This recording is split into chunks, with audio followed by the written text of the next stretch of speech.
Hello guys, in today's video I will be showing you how to fix Facebook has stopped problem. So the answer is easy, just go to the settings and then scroll down to the apps section. Then go to the search and search Facebook, and then go to the storage, and here you will find this clear cache option. Click on it. Now you can go check it if it worked, and if it didn't, you can try to restart your phone or turn the Wi-Fi off and on, or the Bluetooth or the airplane mode.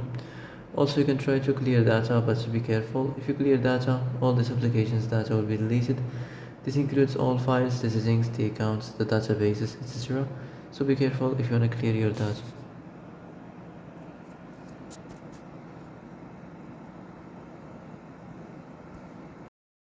And that's it for today's video. I hope this is the answer you've been looking for.